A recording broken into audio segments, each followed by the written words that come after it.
Welcome to another Less Than 10 character guide, where we cover everything you need to know about a character in less than 10 minutes. I'll cover all the skills, weapons, artifact builds, and team ideas without wasting any of your time. My name is Balthier, and I'll be your guide. Now let's get into Hu Tao in less than 10.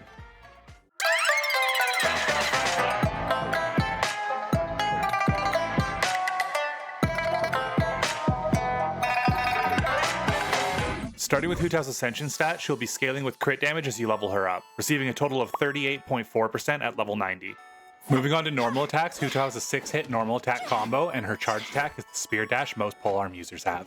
These are not as important as they are until you activate her elemental skill, Guide to Afterlife. When activating Guide to Afterlife, Hu Tao will consume 30% of her own current HP, entering the Paramita Papaleo state. In this state, Hu Tao will increase her attack by percentage of her max HP up to a total of 400%. So if you have 1000 base attack, you can receive a total of 4000 from this state, giving you a total of 5000 attack, not including artifact and weapon effect buffs. Paramita Papaleo also converts all of Hu Tao's normal and charge attacks into pyro damage and cannot be overridden. Charge attacks also will now apply the Blood Blossom effect. Furthermore, Hu Tao gains resistance to interruption. The Blood Blossom effect is a debuff where enemies affected will take pyro damage every 4 seconds for 8 seconds and can only be refreshed by Hu Tao. This damage is considered elemental skill damage. Because this effect has a duration of 8 seconds and the Paramita Papaleo state lasts for 9 seconds, it's best to activate your elemental skill, then immediately charge attack the enemies, and then make sure you charge attack the enemies once more before the state ends for maximum uptime. Moving on into Hu Tao's Elemental Burst Spirit Soother. When activating her Elemental Burst, Hu Tao will deal massive AoE pyro damage,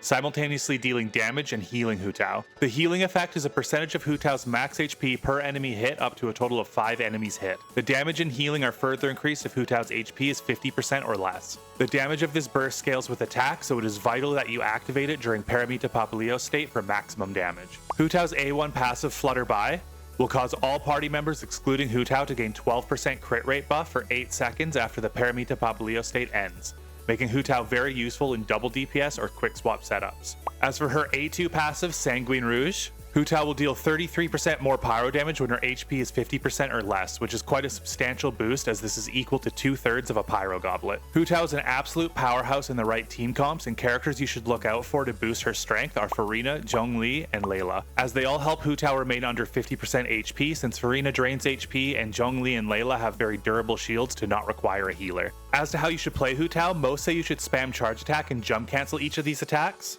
But if you aren't looking to min-max, just ensure you charge attack at the start and end of Paramita Papaleo state, and to only burst while in this state as well. As for talent priority, you should balance between skill and normals, and then move into burst. You'll want to level all 3 talents on Hu Tao. Now let's move into Hu Tao's weapons and artifact builds.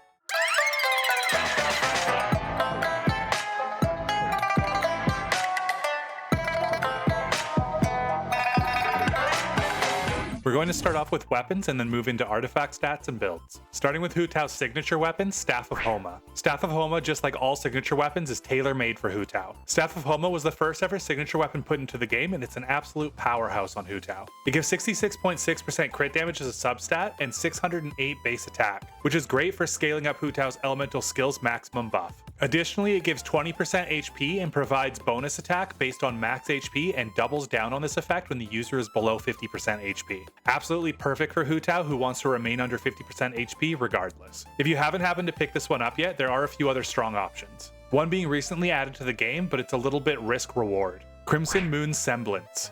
This polearm is surprisingly strong on Hu Tao as it has a very high base attack sitting at 674. It doesn't give any HP percent, so you'll need good substats, but it does give 22.1% crit rate. Its effect is where the big risk comes in. It grants Bond of Life when you charge attack for 25% of your maximum HP, a mechanic where you need to out-heal it before you can actually heal yourself. If you have a Bond of Life, you'll also gain 12% bonus damage. Furthermore, if the Bond of Life is greater than 30% of your maximum HP, you gain 24% more for a total of 36% damage bonus. With this weapon, you're basically going to be running around with 1 HP as Hu Tao, so you have to be really careful with your shields and the enemies you're fighting. Overall, very risky, but can definitely perform.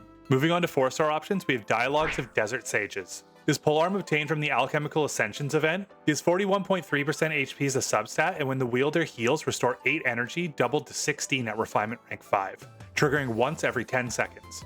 Although this weapon's base attack is fairly low, every time you burst with Hu Tao, you'll be regaining 16 energy, making it possible to burst every rotation, which in return makes it easier to stay alive and deal more damage with Elemental Burst. This polearm is a must-have for every magical girl Hu Tao enjoyer.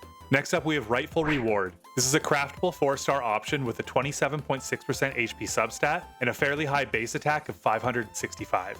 This polearm is essentially the dialogues of Desert Sages we have at home, for those like me who missed the event. The passive is basically the exact same as you gain 8 energy when you get healed, not when you heal, which on Hu Tao works just the same.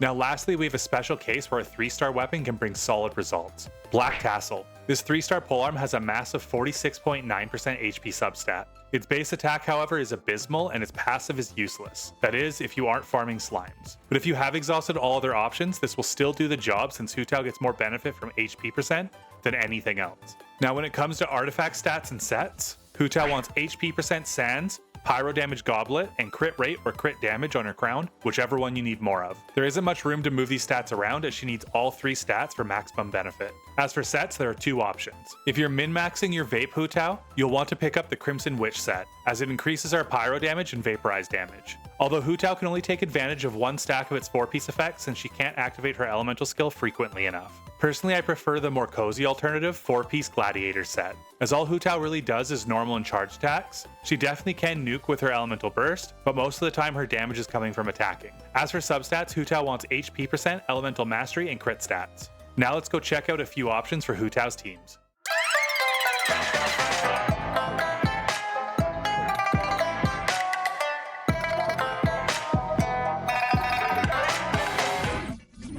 When it comes to Hu Tao teams, we only have a few really good options, but a variety of characters to choose from.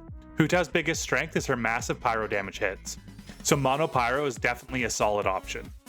If you go Mono Pyro, I would take Shengling and Toma as your pyro units, and then Kazuha as your Animo support. However, if you don't have Kazuha, Sucrose works here as well. It might be tempting to take Bennett, but his attack buff is nothing compared to the front-loaded attack buff Hu Tao gives herself, as well as his healing will take her well above 50%, losing her pyro damage bonus from her passive. You could put Zhongli here as well since he can protect Hu Tao without healing her.